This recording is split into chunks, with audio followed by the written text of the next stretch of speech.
Thank you so much, Wayne.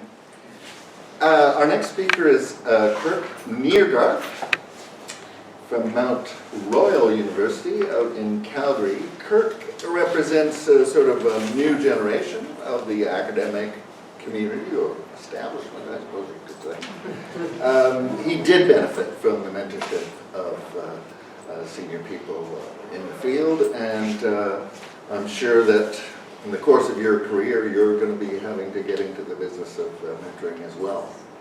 So it's very interesting to hear from a young scholar who can grab onto a subject as large as 50 years of labor de travail, or after 50 years. After issue 50. After 50 Thank you. Kirk's book, The Dignity of Every Human Being, New Brunswick Artists and Canadian Culture Between the Depression and the Cold War, came out in 2015. Did you bring any? Nope. Anyway, that's the kind of book I particularly needed it. I was chained to the Canadian Studies desk at Simon Fraser University for many years, and it was not a well-funded operation at all. But anyway, I had to teach a course that had a good chunk of art, Canadian art history, and my only real source was Barry Lord. Remember the old Marxist-Leninist appreciation of Canadian. I really needed work like yours, but again, future scholars and students will benefit from that. And your most recent work is about Canadian visitors to the Soviet Union in the period between the two world wars, a very significant subject indeed. Okay, Kirk, over to you. So, now for the awkward present. The gateway between remembered past and dreamed of future. 10 days ago I presented this photograph, 1908, Lewis Hind's image of Vance, a trapper boy, to a class of first-year students after they'd been assigned to read Robert McIntosh's study of boys in the Nova Scotia coal mines. Presenting it here to this audience, I suspect that this photograph will be more familiar to you than it was to them. You probably know that Vance is not in Nova Scotia, but in Pennsylvania, and you may know that when Lewis Hind took this photograph in the dim light of the mine, he had no idea that there was writing on this door. It was only in the dark room that it was revealed that the momentary light of the magnesium flash had saved Vance from the enormous condescension of moral reformers. I asked my students to think about this photograph metaphorically. I hope they might reflect on how it reminds us that the workers we encounter in the past and the present are resistant to reduction and simplification. Hind, seeking to document pathos, inadvertently gave us evidence of a more complicated reality. An individual constrained by structure, to be sure. Shut this door, that means you. But obviously and whimsically not entirely constrained. Please don't scare the birds.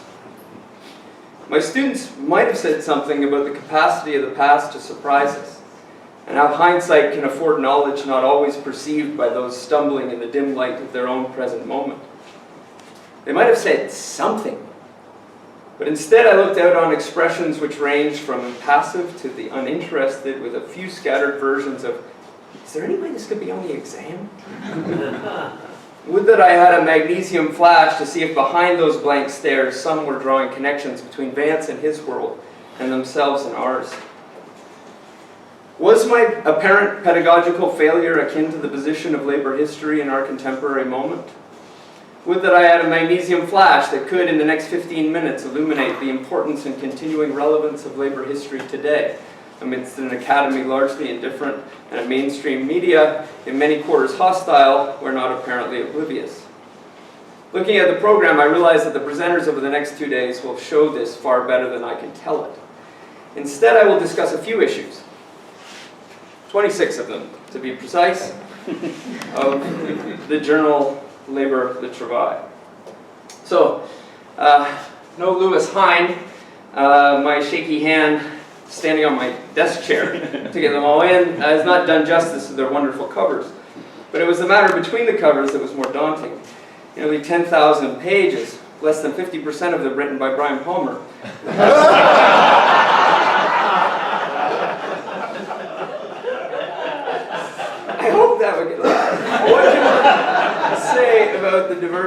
topics, themes, methodologies, and views here assembled.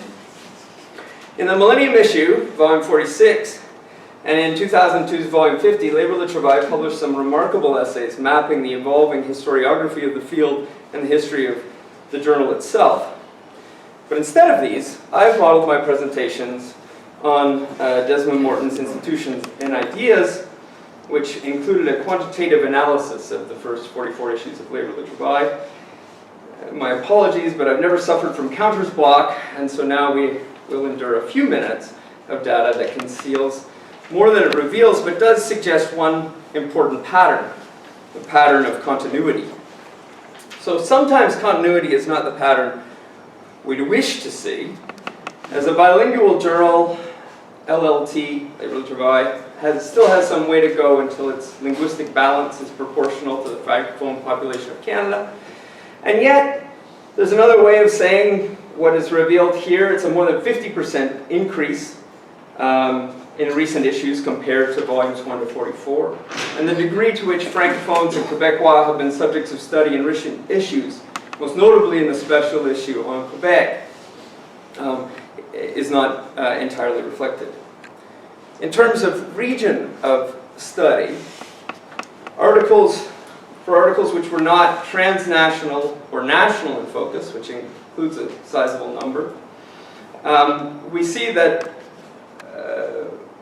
Ontario subjects have attracted the most attention from Labor de Travail contributors. When comparing again with Morton, however, we see the increased focus on Ontario has come by a significant decrease focused on Atlantic Canada, and a less marked decline of studies of the prairies.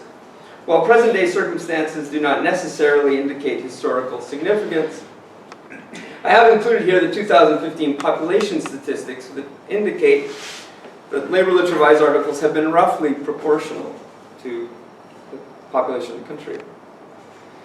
The continuity of Labor de Travail in terms of period of study really surprised me.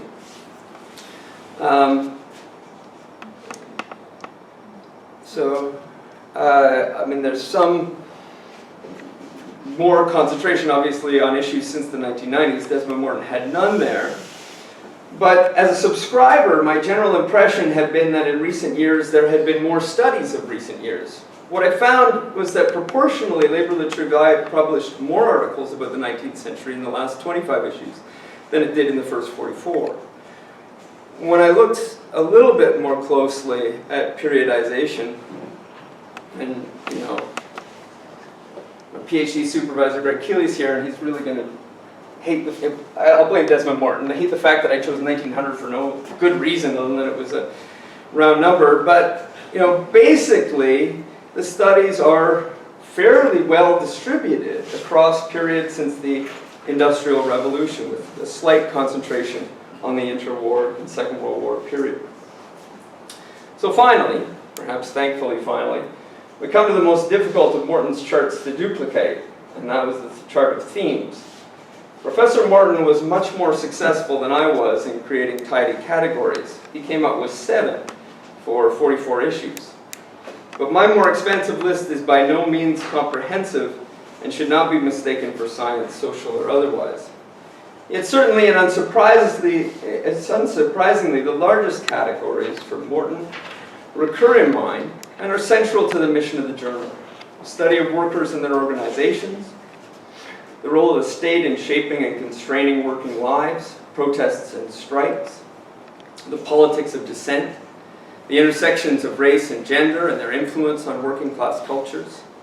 If the central story here is continuity, there are also some new trends worth highlighting. Significant studies on the laboring lives of First Nations people in Canada, for example, highlighted by the special issue, volume 16.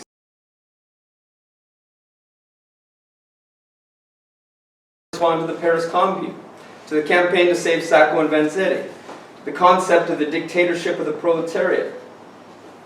It is a journal that provokes and welcomes debates and publishes competing views. It has a section called Controversy. Commentary and analysis on contemporary events and struggles create in its pages a dialogue between the present and the past. It's a journal in which GIS mapping of working class Victoria an equations-heavy Keynesian defense of deficit spending, a study of the Portuguese Revolution of the 1970s, and descriptions of the 1940s brass bands of Kirk and Lake miners can all be published and in context seem obviously within the parameters of the journal's mission statement. So while it would not be fair to ask for more from these issues of LLT, I do have my own highly subjective wish list of areas for further inquiry. Given Canadian demographics, the working class's experience of old age and intergenerational tension would seem to me to be an obvious issue. I did note that volume 65 contained a review essay about the history of retirement.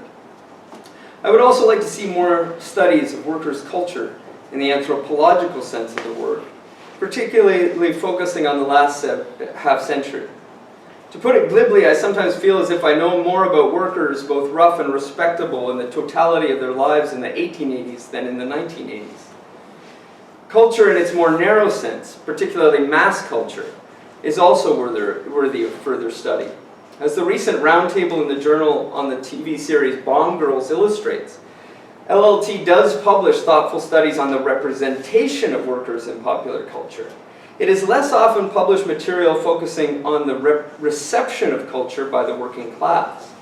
Michel Martin's Bourdieu influenced study of the way critics mediated the reception of Marcel Tremblay's Les Belles Sœurs is suggestive of the way scholars could explore and perhaps add more nuance to Marx's observation that the class which has the means of material production at its disposal has control at the same time over the means of mental production, so that, thereby, generally speaking, the ideas of those who lack the means of mental production are subject to it.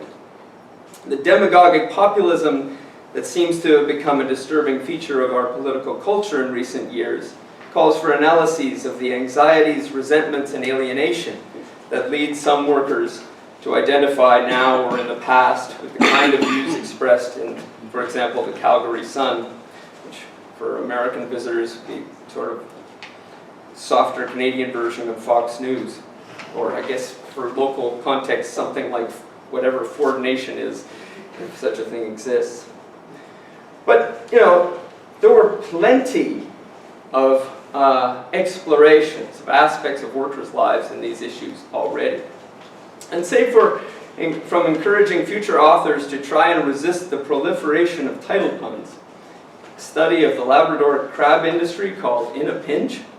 I know Korneski, the author, and so he probably won't beat me up for calling him out for that lame joke. But reviewing these volumes left me really in no mood to nitpick. I've gained so much from my encounter with these pages that my most profound impulse is to express gratitude for the collective labor that was involved in their production. So thank you. But last month, my co-panelist Julia Smith, along with Greg Keeley, Jeremy Malloy, and Christo Avilas, published a piece on the website Active History, calling for the revitalization of labor and working class history. They had done some counting too. I found that of 102 panels at the 2015 meeting of the Canadian Historical Association, only 5 mention work, workers, class, labor, or capitalism. This was disconcerting, they argued, since our understanding of many pressing social issues, why they have emerged, how people have attempted to address them, and what we can do to fix them, requires an understanding of the history of working people and the structures and issues that influence their lives. There does seem to be some reason for concern. And I apologize for this section of the paper, which is like a bad trip to the eye doctor. But on the same website, the scholar Tom Peace has put the program of the 2014 titles of papers of the Canadian Historical Association into something called a wordle. The premise here is that the more a word recurs, then the bigger the word is. And so he says this gives some indication of what Canadian historiography looks like. While this procedure should be taken with more than a few grains of salt, I do think it's worth noting that in 2014, finding the word labor was akin to finding Waldo, and I'm still looking for class, work, or workers. Peace repeated his procedure for the abstracts. Over the last 10 years, the abstracts of the articles in the Canadian Historical Review. Here at least I could find work and class along with labor and social, and you do see things like women and Aboriginal, which would be of interest. And then when I began to go through the abstracts he was using, I found articles by Joan Sangster, Craig Heron, and Eric Seager that certainly could have also been published in Labor Le Travail. But the overall impression that these articles were a minority was sustained.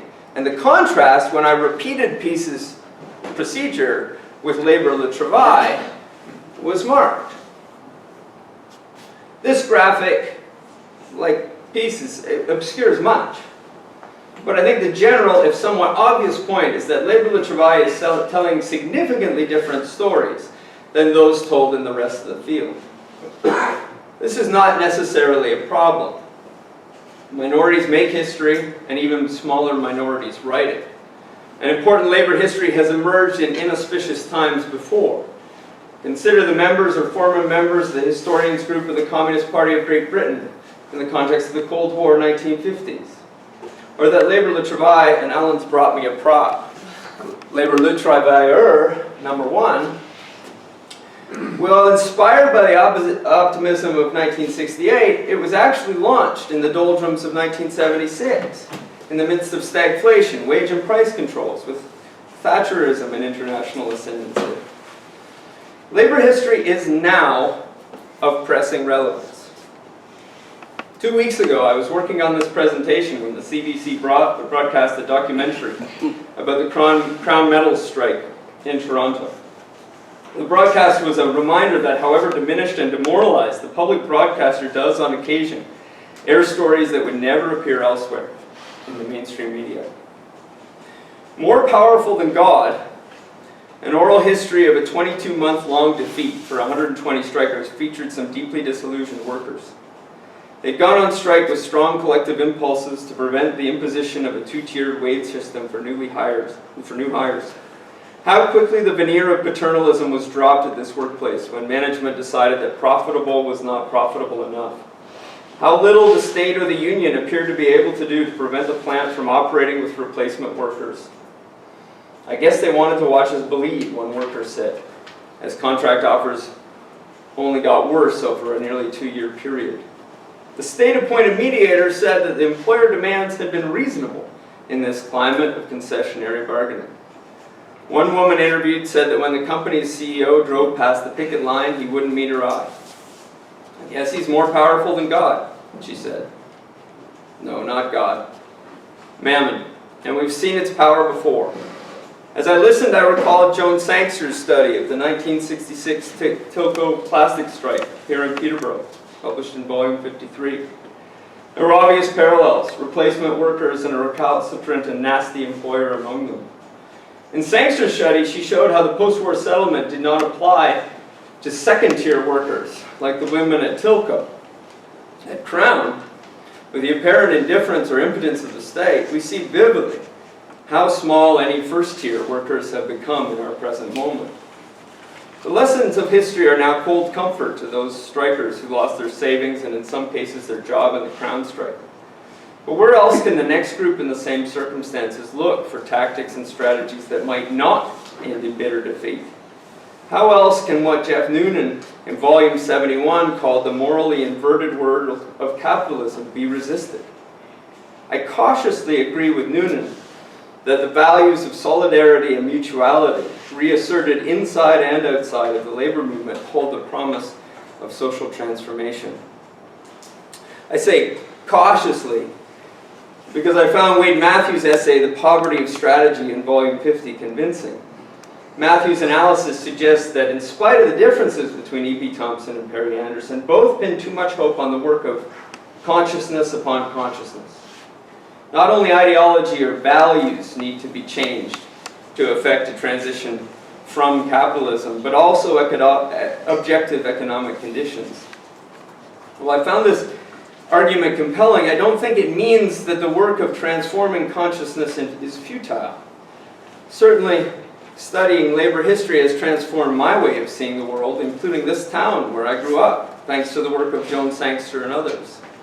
And these lessons can be passed on.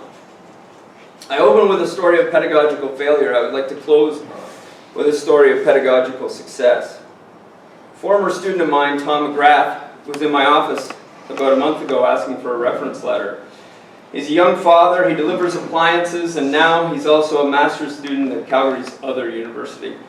A few years ago, he read about boys in the Nova Scotia coal mines in that first-year class of mine. And they approached me after class, told me how his family had been Cape Breton coal miners, and asked if he could write an essay on the subject. He then wrote an honors thesis for me on mining disasters in Alberta. Now he started a master's program, and when he was in my office, he was really excited about what he was learning. I just read this great essay on the moral economy of the English crowd. Do you know it? Yes, Tom, I know it. And then he said, do you think I could find that kind of thing in the Crow's Nest Pass? Yes, I think you could, and I hope you will. This then for me is labor history today and labor history yesterday and perhaps tomorrow. A long way from a transition to socialism perhaps, but in the interim, these stories of hope and possibility and resistance, retold, cannot help but aid us on our journey. Thank you.